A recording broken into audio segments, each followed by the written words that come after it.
दोस्तों, आपका स्वागत है हमारे चैनल नवेंदु क्लासेस हिंदी में। आज हम बात करेंगे किसी विद्युतीय द्विध्रुव के कारण निरक्षीय स्थिति में विद्युतीय क्षेत्र निकालेंगे। इसके लिए हम लोगों ने एक विद्युतीय द्विध्रुव ले लिया है। आप यहाँ पर देख सकते हैं ए बी एक विद्युतीय द्विध्रुव है जिसके ए बिंदु पर -q आवेश है, बी बिंदु पर +q आवेश है। दोनों आवेशों के बीच की दूरी 2l है। द्विध्रुव का केंद्र O है। जिस द्विध्रुव के केंद्र O से r दूरी पर निरक्षीय स्थिति में एक बिंदु C है जहां पर हम लोगों को विद्युतीय क्षेत्र निकालना है। तो विद्युतीय क्षेत्र निकालने के लिए सबसे पहले देखिए हम लोग क्या करेंगे, A से C को यहां पर हम लोग मिला दे रहे हैं। अगर यह दूरी L है, यह लंबवत दूरी R है, तो पाइथागोरस प्रमेय से आप जानते हैं यह दूरी हो जाएगा √r² प्लस l²। उसी तरह से अगर हम B से C को मिला देते हैं यहां पर, तो यह दूरी L है, यह लंबवत दूरी R है, तो यह पाइथागोरस प्रमेय से यह भी दूरी हो जाएगा √r² प्लस l²। अब दोस्तों हम लोग आप देख सकते हैं कि यह AC और BC समान भुजाएं हैं और समान भुजाओं के सामने के कोण समान होते हैं। तो यदि इस कोण को हम थीटा मानेंगे तो यह सामने वाला कोण भी थीटा हो जाएगा। समान भुजाओं के सामने कोण समान, तो यह कोण थीटा, तो यह भी कोण थीटा। अब आगे हम लोगों को जरूरत पड़ेगा, जब हम लोग विद्युतीय क्षेत्र निकालना शुरू करेंगे निरक्षीय स्थिति में, तो आगे हम लोगों को cos थीटा का जरूरत पड़ेगा।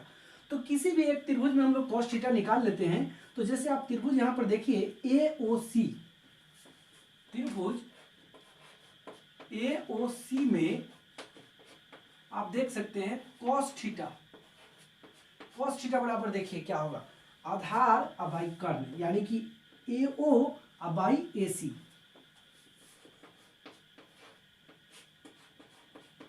आप देख सकते हैं AO कितना है, L है, और AC कितना है, √r² प्लस l²।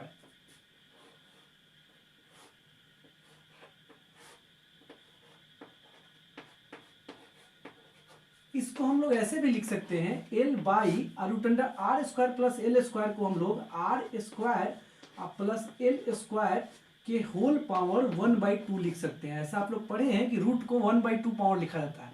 इसको हम लोग इक्वेशन 1 मान लिए। अब आप देख सकते हैं कि द्विध्रुव दो आवेशों -q और +q आवेश से मिलकर बना है। तो द्विध्रुव के कारण C बिंदु पर तीव्रता निकालने के लिए पहले हम इन दोनों आवेशों के कारण बारी बारी से C बिंदु पर का तीव्रता निकालेंगे और उसके बाद उन दोनों तीव्रताओं को हम यहाँ पर सदिश रूप में जोड़ देंगे, तब पूरे द्विध्रुव के कारण C बिंदु पर का तीव्रता निकल जाएगा। तो सबसे पहले -q आवेश के कारण हम लोग तीव्रता निकालने जा रहे हैं C बिंदु पर। तो देखिए यहाँ पर हम लिखेंगे -q आवेश के कारण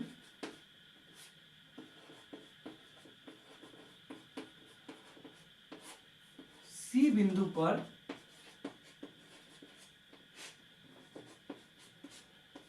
विद्युतीय क्षेत्र।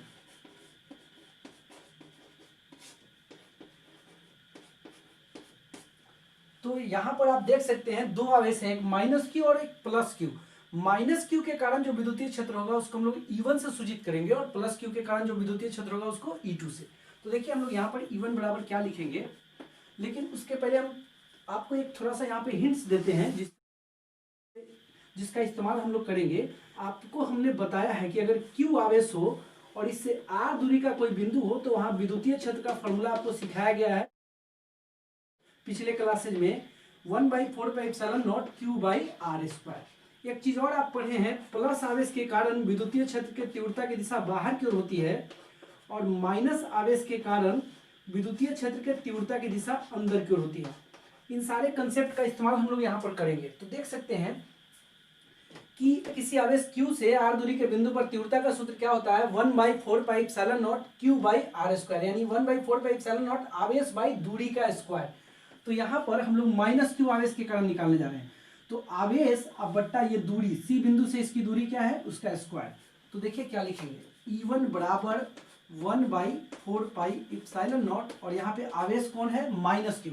मैं आपको बताऊं, आवेश चाहे -q हो या +q, कभी भी बल या तीव्रता निकालते हैं तो वहां पे केवल आवेश का परिमाण रखते हैं। आवेश के निगेटिव या पॉजिटिव होने के अनुसार तीव्रता या बल की दिशा बदलती है। ये फॉर्मूला में कभी भी निगेटिव नहीं लिखते हैं। तो देखिए Q बाई और इस माइनस क्यू से इस सी बिंदु की दूरी आप देख सकते हैं, root under R square plus L square है, तो इस दूरी का स्क्वायर।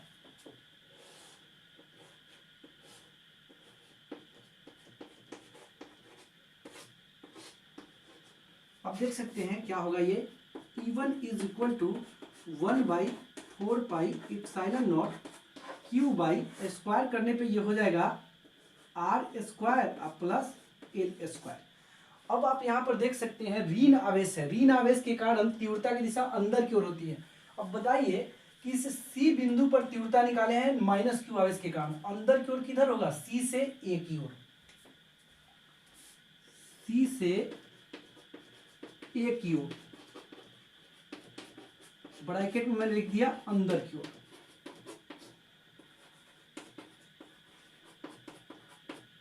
इसको हम लोगों ने सेकेंड मान लिया। अब इसी तरह से हम लोग अब इसी तरह से प्लस क्यू आवेश के कारण हम लोग सी बिंदु पर की तीव्रता निकालेंगे।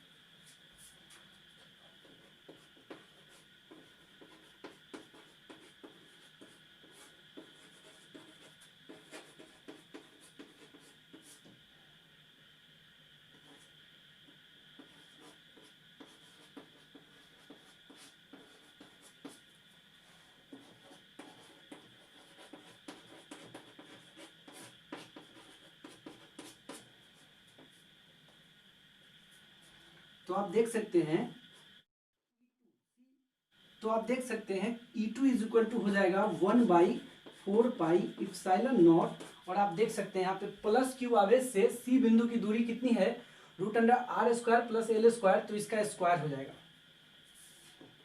Q by root under R square plus L square का whole square.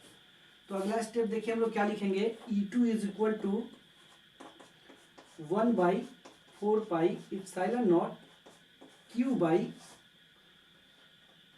Are square plus L square.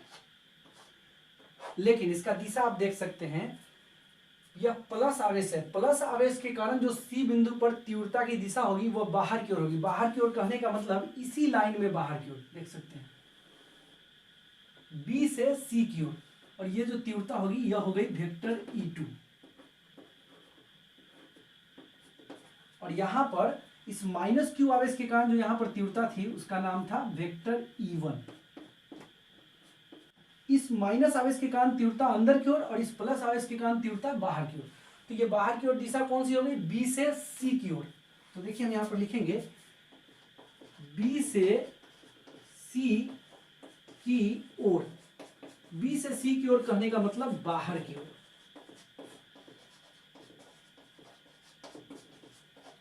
इसको हम लोगों ने मान लिया इक्वेशन 3। तो दोस्तों इस तरह से हम लोग यहाँ पर द्विध्रुव के माइनस क्यू और प्लस क्यू दोनों आवेशों के कारण तीव्रता निकाल चुके हैं।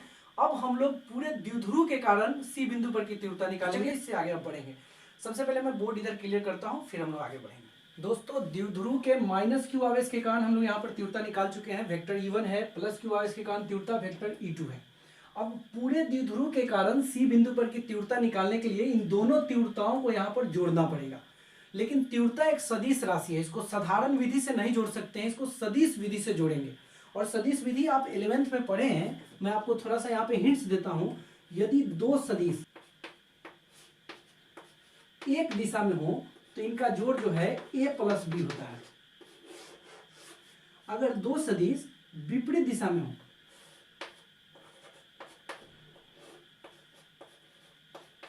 तो इनका जोड़ a माइनस बी होता है। ऐसा जोड़ हम लोग अक्षीय स्थिति में जब तीव्रता निकाले थे तो ऐसा इस्तेमाल किए थे। जब विपरीत दिशाओं में सदिश हो तो बड़े वाले सदिश में से छोटे वाले सदिश को जोड़ने के लिए घटा दिए थे। लेकिन अगर एक दिशा में हो तो दोनों को सीधे जोड़ दिए, दोनों के परिमाण को। लेकिन अगर दो सदिश हो जो कि थीटा कोण पर हो, आप देख सकते हैं यहाँ पे वेक्टर ए और यहाँ पे वेक्टर बी, और बीच का एंगल थीटा हो, तो आपको 11th में पढ़ाया गया होगा अगर थीटा कोण पर दो सदिश ए और बी हो तो इनके जोड़ का सूत्र R बराबर root under a square plus b square plus 2ab cos theta आपने पढ़ा होगा। तो इस तरह से दोस्तों फिर से मैं रिपीट कर दे रहा हूँ, दो सदिश ए और बी एक दिशा में हो तो उनका जोड़ होगा ए प्लस बी, विपरीत दिशा में हो तो ए माइनस बी, और अगर थीटा कोण पे दो सदिश ए और बी हो तो उनके जोड़ का सूत्र होगा आर बराबर root under a square plus b square plus 2ab cos theta. Actual में यह जो दो सूत्र है, यह दोनों सूत्र इसी मेन सूत्र से बना हुआ है, ऐसा आप लोग 11th में सीखे भी होंगे। तो यहाँ पर आप देख सकते हैं हमारे पास वेक्टर E1 और वेक्टर E2 दोनों इलेक्ट्रिक फील्ड है, दोनों विद्युतीय क्षेत्र है, जो कि क्रमशः माइनस क्यू और प्लस क्यू आवेश के कारण है। और पूरे द्विध्रुव का क्षेत्र निकालने के लिए इन दोनों तीव्रताओं को जोड़ना है, तो निश्चित रूप से हम लोग सबसे नीचे वाला सूत्र अप्लाई करेंगे, लेकिन उस सूत्र को अप्लाई करने के पहले हमको इन दोनों तीव्रताओं के बीच का कोण जानना पड़ेगा। तो कोण देखिए हम लोग कैसे जानेंगे, आप देख सकते हैं यह कोण थीटा है, यह कोण थीटा है, और त्रिभुज का तीनों कोण 180 होता है, तो यह कोण हो जाएगा 180 माइनस 2 थीटा। यह कोण हो जाएगा 180 माइनस 2 थीटा। यह कोण थीटा, यह कोण थीटा, तीनों कोण 180, इसलिए यह कोण हो जाएगा 180 माइनस 2 थीटा। और ये रेखा पर बना टोटल कोण 180 होता है, यहाँ पर देख सकते हैं सरल रेखा पर बना कुल कोण 180 है, टोटल कोण 180 है, इतना 180 माइनस 2 थीटा है, इसलिए यह कोण जो है 2 थीटा हो जाएगा। तो इससे यह तय हो गया कि वेक्टर E1 और वेक्टर E2 के बीच का कोण 2 थीटा है। अब इन दोनों सदिशों को हम लोग सी बिंदु पर जोड़ सकते हैं। तो देखिए द्विध्रुव के कारण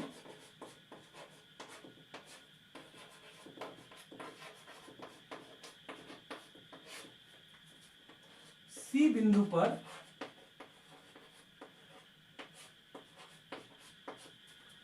विद्युतीय क्षेत्र,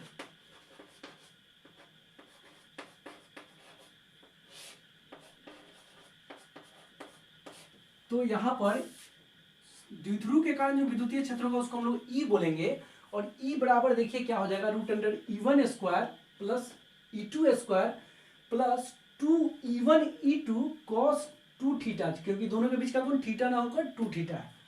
इस फॉर्मूला को हम लोग फॉलो कर रहे हैं, तो E इज इक्वल टू देखिए क्या हो जाएगा root under E1 square plus E2 square plus 2E1 E2 cos 2 theta. लेकिन आप देख सकते हैं, मैं यहाँ पे एक हिंट्स लिखता हूं, आप जाकर इक्वेशन सेकेंड और थर्ड जाकर देख लेंगे। सेकेंड और थर्ड में E1 और E2 सेम मान रखते हैं, तो from second and third E1 और E2 दोनों का परिमाण समान है, तो E1 की जगह पे E2 या E2 की जगह पे हम लोग E1 लिख सकते हैं। तो देखिए क्या लिखेंगे, E1 स्क्वायर, और E2 की जगह पर भी हम लोग E1 स्क्वायर लिखेंगे प्लस 2E1 E2 की जगह पे भी E1 लिख देंगे cos 2 थीटा। अब आगे देखिए क्या होगा, E1 square 2E1 square plus यहां पर भी 2E1 स्क्वायर cos 2 थीटा हो जाएगा।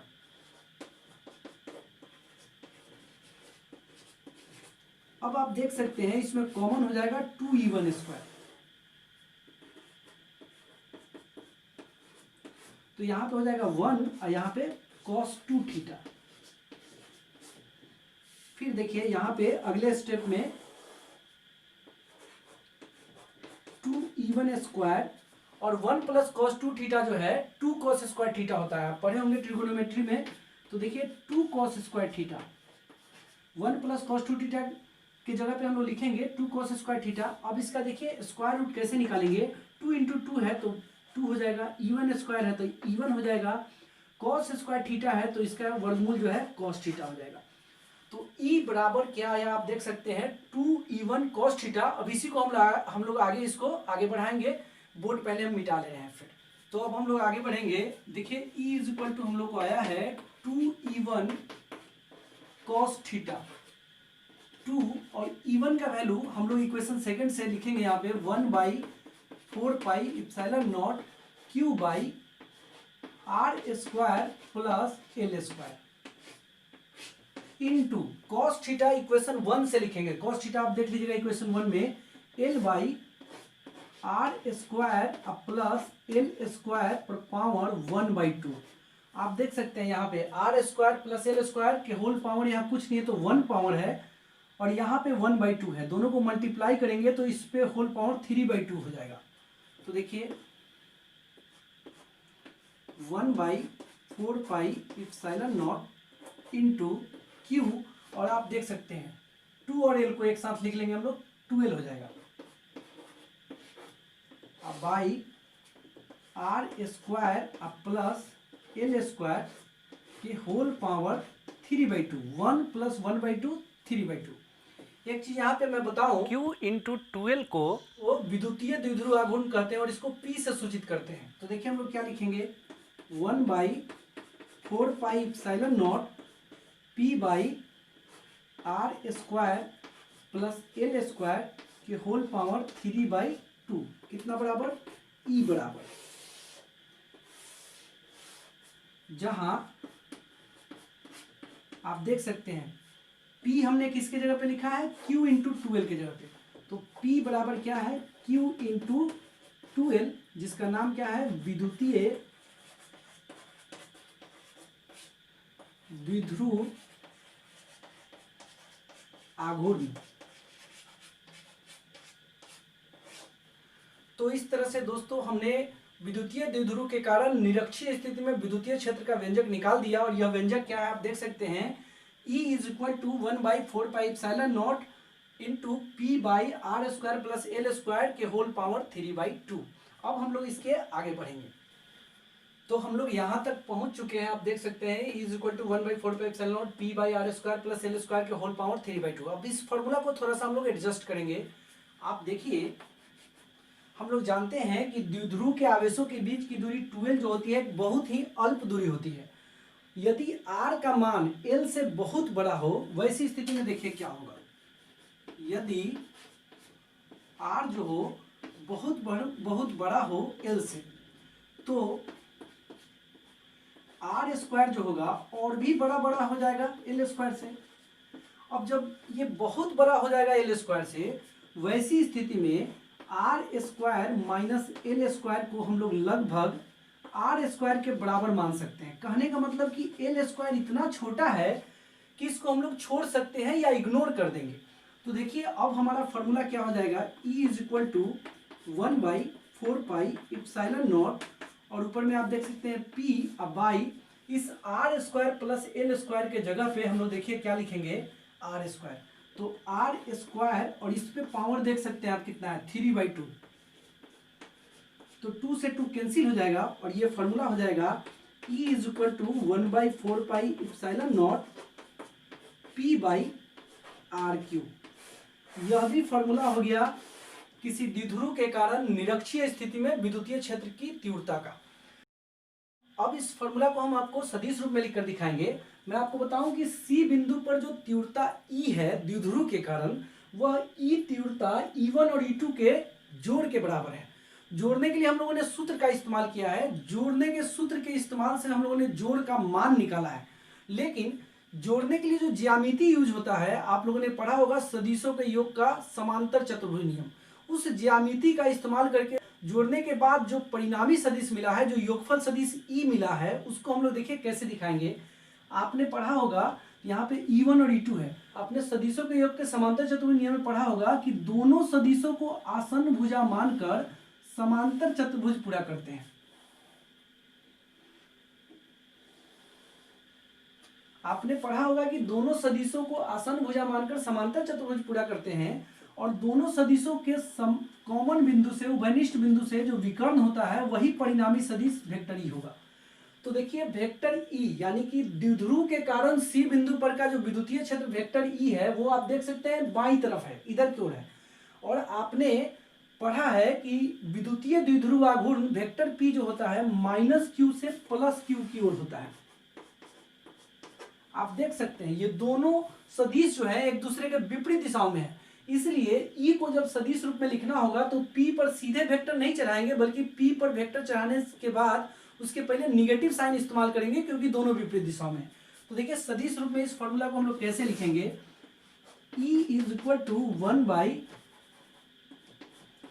1/4 pi epsilon not P by R Q है। तो अगर ई पर वेक्टर देना हो तो पी पर भी वेक्टर देंगे, लेकिन साथ में निगेटिव साइन यूज करेंगे, क्योंकि वेक्टर ई जो है वेक्टर पी के अपोजिट डायरेक्शन में है। यह भी ध्यान रख लेंगे कि अक्षीय स्थिति में विद्युतीय क्षेत्र की तीव्रता द्विध्रुव आघूर्ण के दिशा में होती है, लेकिन निरक्षीय स्थिति में यही तीव्रता द्विध्रुव आघूर्ण के विपरीत दिशा में होती है। तो दोस्तों इस तरह से हमने आपको किसी विद्युतीय द्विध्रुव के कारण निरक्षीय स्थिति में विद्युतीय क्षेत्र की तीव्रता का मान निकाल कर दिखाया और साथ में उसको सदिश रूप में भी लिखकर दिखाया। अब आपको हम कुछ टिप्स बताएंगे, तो चलिए आगे बढ़ते हैं। दोस्तों सबसे पहले हम बात करेंगे टिप नंबर 1 पे। देखिए, हम जानते हैं कि किसी विद्युतीय द्विध्रुव के कारण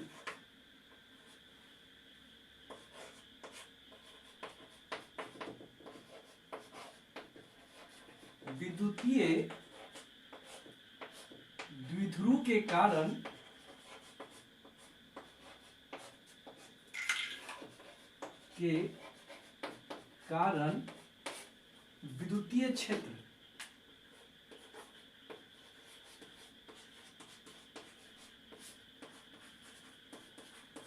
आप जानते हैं कि अक्षीय स्थिति में आप देख सकते हैं क्षेत्र कितना होता है,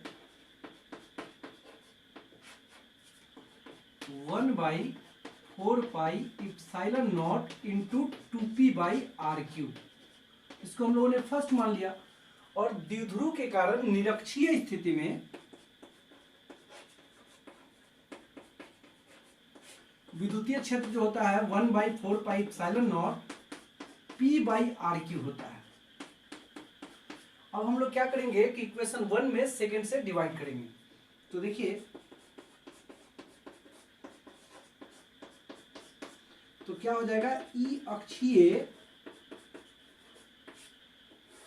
बाई ई निरक्षीय।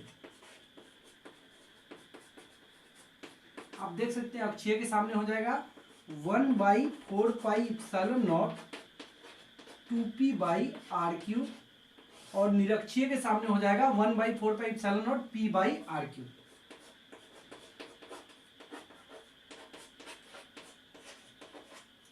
तो आप देख सकते हैं 1/4πε0 कैंसिल हो जाएगा, p/r³।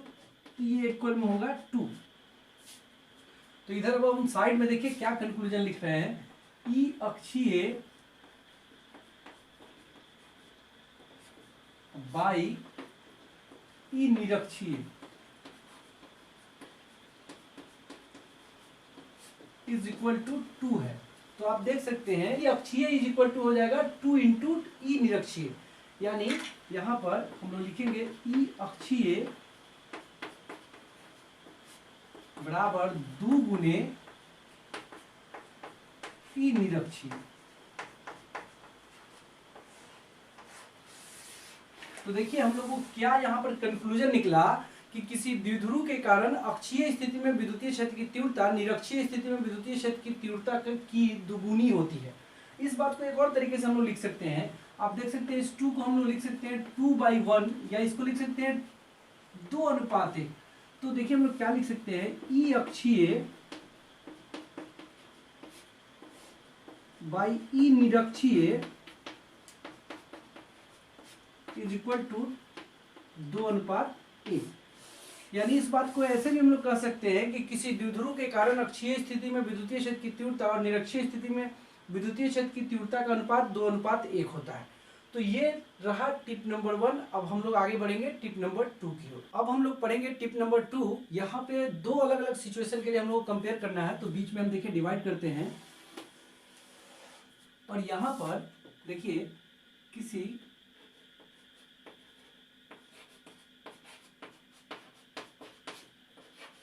विद्युतीय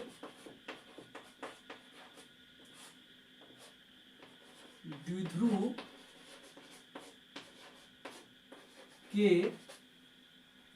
कारण विद्युतीय क्षेत्र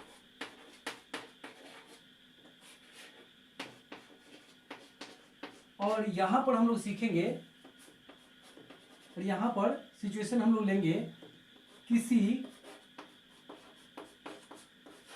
बिंदु आवेश के कारण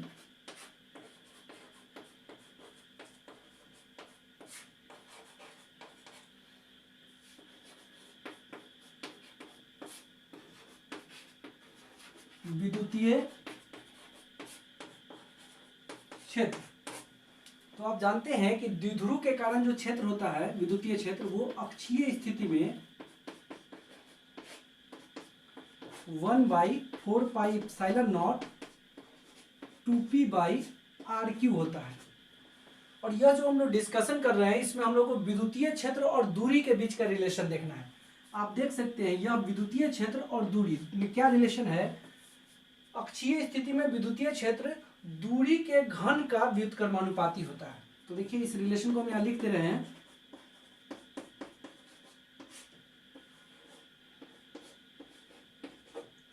इसको हम लोग मान लिए A। उसी तरह से द्विध्रुव के कारण निरक्षीय स्थिति में आप देख सकते हैं सूत्र होता है 1/4πε0। विद्युतीय क्षेत्र का सूत्र निरक्षीय स्थिति में 1/4πε0 p/r³। फिर आप यहां पर भी देख सकते हैं विद्युतीय क्षेत्र और दूरी के बीच में क्या संबंध है। विद्युतीय क्षेत्र दूरी के घन का व्युत्क्रमानुपाती है। तो फिर हम लोग लिखेंगे E निरक्षीय व्युत्क्रमानुपाती r³। इसको हम लोग B मान लें। अब जरा A और B को ध्यान से देखिए। चाहे अक्षीय स्थिति में तीव्रता हो, यह भी दूरी के घन का व्युत्क्रमानुपाती, और चाहे निरक्षीय स्थिति की तीव्रता हो, यह भी दूरी के घन का व्युत्क्रमानुपाती। तो इसको जनरलाइज फॉर्म में हम लोग कैसे लिखेंगे। तीव्रता चाहे अक्षीय वाली हो चाहे निरक्षीय वाली, दोनों स्थितियों में तीव्रता जो होती है दूरी के घन का व्युत्क्रमानुपाती होती है। इसलिए हम लोग सीधे लिखेंगे जनरल फॉर्म में E indirectly proportional to r³, यानी किसी द्विध्रुव के कारण विद्युतीय क्षेत्र की तीव्रता दूरी के घन का व्युत्क्रमानुपाती होती है। अब इधर देख लीजिए, आपने पढ़ा है कि अगर कोई बिंदु आवेश हो और इससे r दूरी का कोई बिंदु हो, तो यहाँ विद्युतीय क्षेत्र का फॉर्मूला आप सीखे हुए हैं 1/4πε0 q/r²। यानी देख सकते हैं तीव्रता और दूरी में क्या रिलेशन है। E जो होता है दूरी के वर्ग का व्युत्क्रमानुपाती होता है।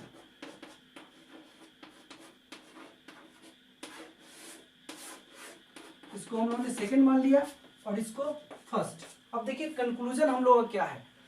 इस डिस्कशन से यही कंक्लूजन निकला कि किसी द्विध्रुव के कारण तीव्रता चाहे अक्षीय निरक्षीय किसी भी स्थिति में हो, किसी द्विध्रुव के कारण विद्युतीय क्षेत्र की तीव्रता दूरी के घन का व्युत्क्रमानुपाती होती है, लेकिन किसी बिंदु आवेश के कारण विद्युतीय क्षेत्र की तीव्रता दूरी के वर्ग का व्युत्क्रमानुपाती होती है। तो ये आपको ध्यान रखना है। तो दोस्तों आज के वीडियो में इतना ही। फिर हम लोग मिलेंगे किसी नए टॉपिक के साथ। वीडियो आपको कैसा लगा है कमेंट में लिखकर जरूर बताइएगा। और चैनल अभी तक सब्सक्राइब नहीं किए तो चैनल सब्सक्राइब कीजिए और बेल बटन दबाकर ऑल नोटिफिकेशन को ऑन कीजिए, ताकि सभी वीडियोज की नोटिफिकेशन आपके पास पहुंचती रहे।